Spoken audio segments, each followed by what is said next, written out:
Hi guys, and in this video we're going to go over the Unit 1 Spring mock that you've just completed. So you should have got this back now from your teacher marked with the what went well and EBI, and then your next steps as well. So you should have some things to work on now over Easter. So let's walk through each question. So with the first one, we need to simplify this surd, and then we need to get it in the format of p root 3 minus q. So the main thing for us to think about here is I need to simplify this fraction here.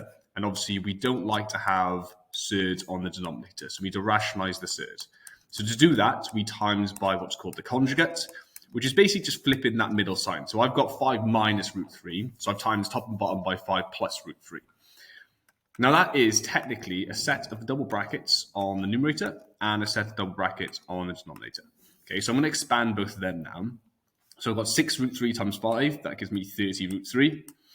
I've got 6 root 3 times root 3. So root 3 times root 3 is 3, and then times by 6 gives me 18. And then I've got minus 20, because minus 4 times 5, and then minus 4 root 3 by expanding the last two. Okay, just use normal FOIL. Now on the denominator, we've got a difference of 2 squares. And the reason why we got this is because that's going to eliminate that middle term. So if I do 5 times 5, that's 25.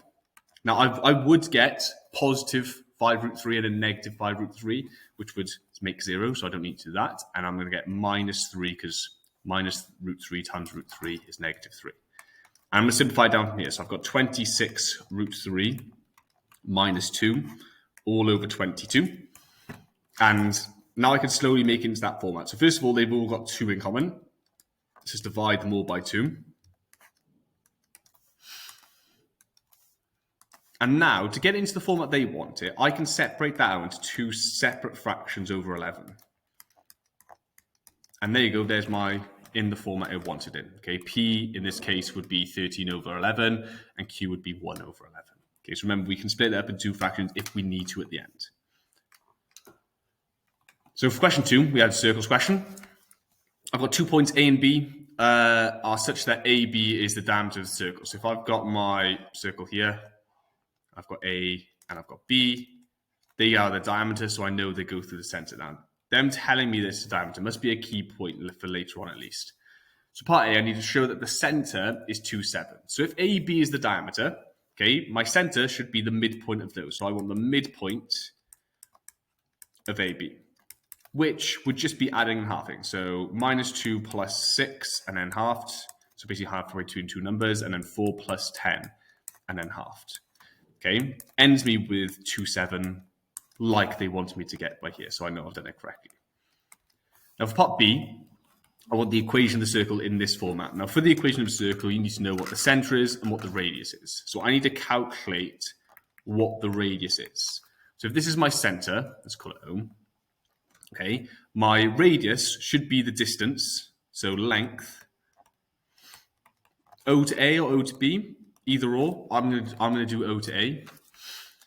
So if I do my Pythagoras bits here, so my equation for a length of a line, I've got minus 2, and I'm going to take away 2, all squared.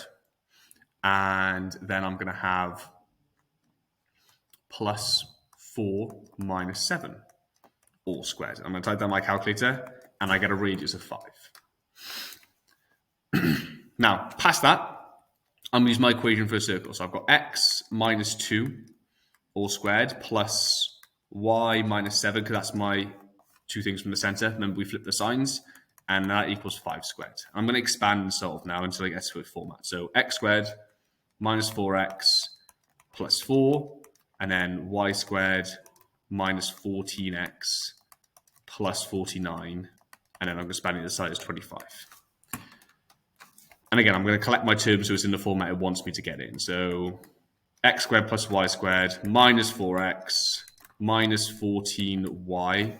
Okay, so that should be a y, not an x here, sorry.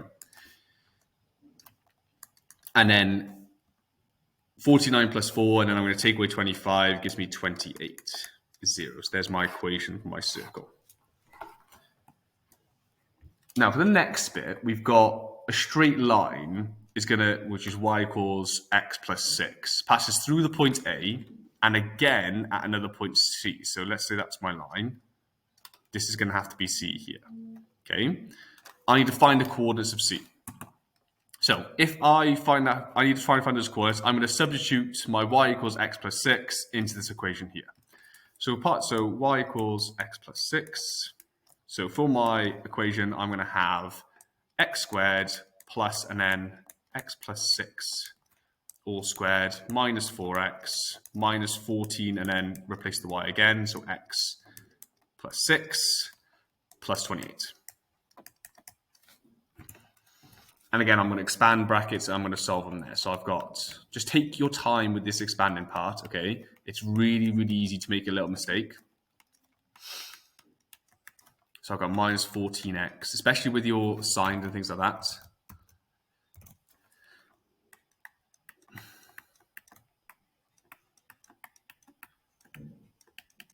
Okay, and I'm going to collect my terms. So I've got 2x squared, I've got minus 6x, and then 36 plus 28, and then take away 84 is going to give me minus 20.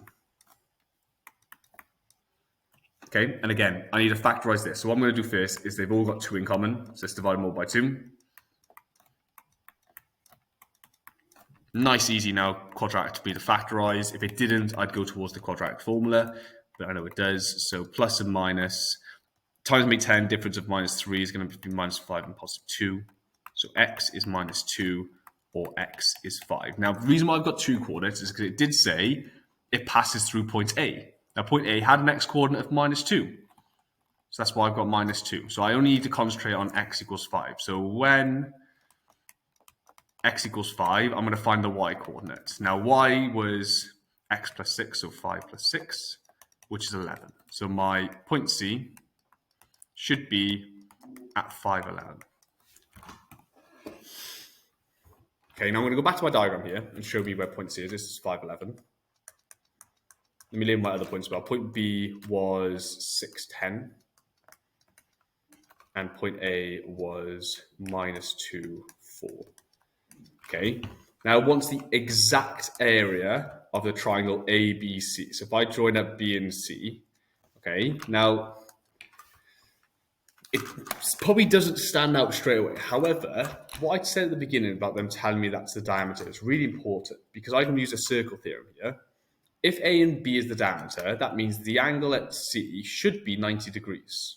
So that means I've got a right angle triangle. So to do the area, I'm just going to use half base times height. Now my base of my height is going to be AC and CB. So I need to find those 2 lengths separately. Okay, so I want the part D. I need the length of AC, and I need to work out what the length of BC is. Okay, those are 2 lengths I need to find. So the length AC, again, if I'm using my Pythagoras, is 5 minus 2 all squared, and then plus 11 minus 4, I think the coordinate was. Yeah, all squared. So I'm going to type down my calculator, and I get 7 root 2. Okay, I'm going to do the exact same for BC. So I got 5 minus, and then my coordinates for B were 6, 10. So minus 6 squared, and then I've got plus 11 minus 10 squared. Okay, so I've got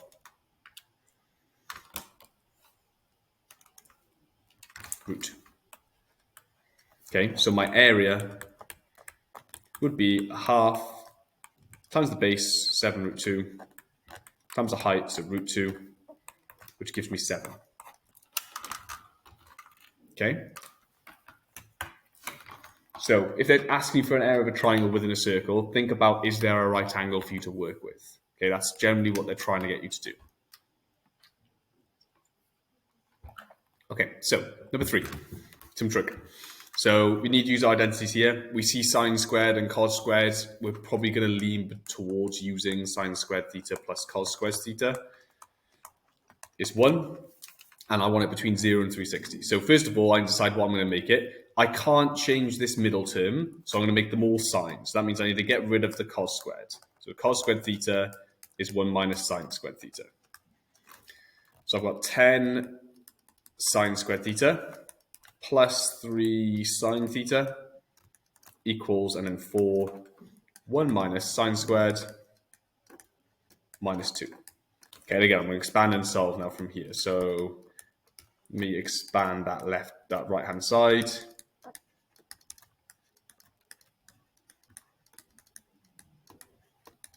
And then I'm going to take everything onto one side. So I've got 14 sine squared theta plus 3 sine theta. And then I'm going to have a negative 2. Okay, I'll get positive 2 on this side. If I take it over, it makes it negative. Right, from here, I'm going to factorize and solve.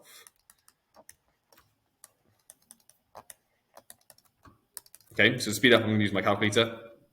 So I got 14, 3, and minus 2. Okay, I get 7 sine minus 2. And I get 2 sine plus 1. Okay, and that gives me 2 over 7 and a half, minus a half. So I'm going to figure out what my thetas are, and I'm going to use my graph to help me try and find the other values. Okay, so let's do the 2/7 first. So I'm going to go inverse sine of 2/7 gives me 16.6, and I'm going to do 180 to take away my answer. Gives me 163.4, and then my other one is if I do a bit of minus 0.5, I get minus 30. Okay. Now, obviously, that would be down here. So you can find the other values. So again, I'm going to get 210 if I use my graph. So I'm going to add 30 on. I'm going to take it away, and I'm going to get 330. Okay. So therefore, theta equals, I'm going to just put them in order. So 16.6, 163.4, 210, and 330.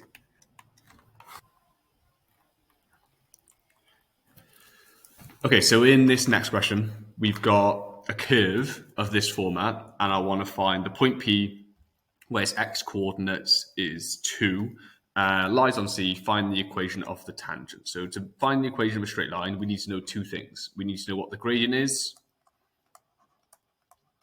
and I need to know a set of coordinates.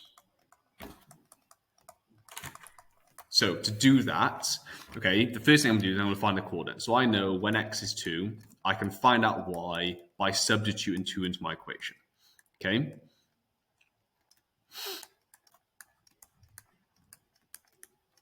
Okay, so I'm going to find my y coordinate really quickly, and then we can decide how we're going to do our gradient. Okay, so my coordinates are now 211.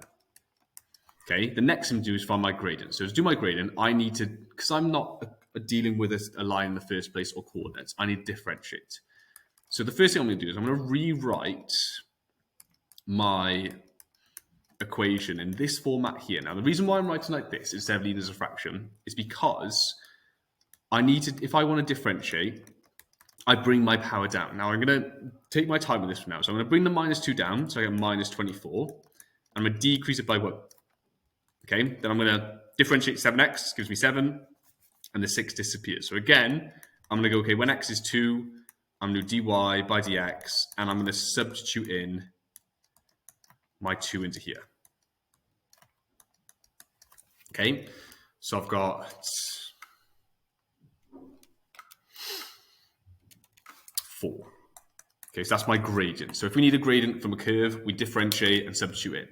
Now we can use my equation for a straight line. Y minus y1 is x minus x1, and I'm going to sub everything in. So y minus 11 is 4 lots of x minus 2, and we're going to kind of go from there. So let's expand. And then it doesn't ask for it in any format, so I'm going to do what I think is sensible and take everything onto one side. Okay, so I'm going to add on 8, so I get that. Okay, so there's my equation for my line by there. Okay, so think if you want a tangent or a line, we need to know gradient, and we need a set of coordinates.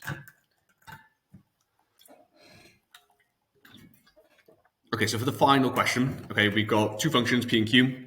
I want to firstly solve that q of x equals 0. So that means my function, which is x squared plus 5x plus 6 is 0.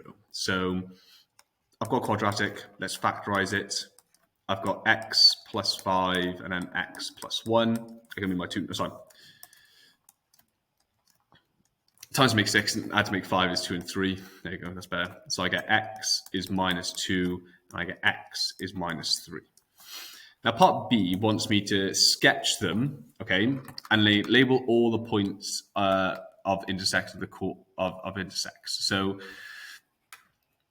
it's going to be important now for me to try and find the coordinates that they intersect as well. So label the points that they intersect the curve and the axes. So if I draw my axes like so, okay,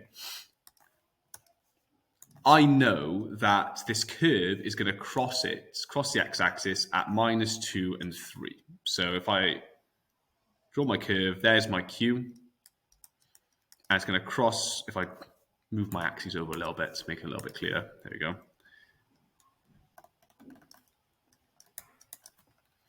It's going to cross it at minus 2, and it's going to cross it at minus 3.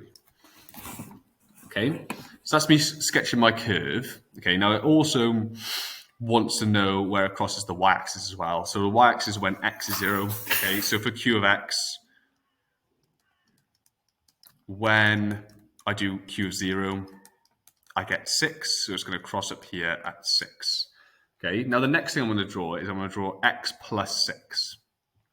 Okay, so my x plus 6 is going to have, it's going to be a straight line.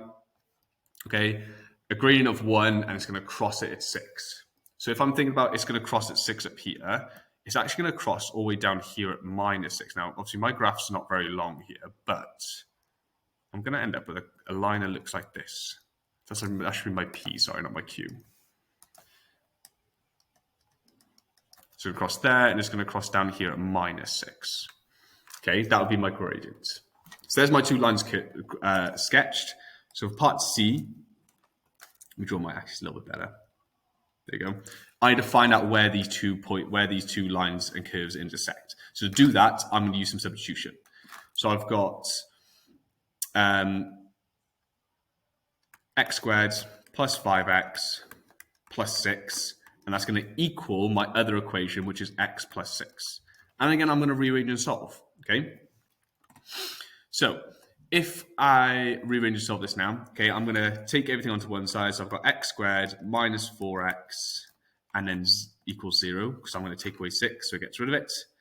Okay, I'm going to factorize. And I get x is 0, or I get x is 4. Okay, now it does also ask me for the coordinates. Now, when x is 0, I can find my y by using this right-hand side. So x is 6, and when in this case, if I add 6, I get 10. So my two coordinates it crosses are 0, 6, and at 4, 10. Okay, now we can see where this first point comes from. That's this top point up here, where they two cross, and the other point would be down here. So it should be minus 4. Change my last one, sorry. So minus 4, and then 6, sorry.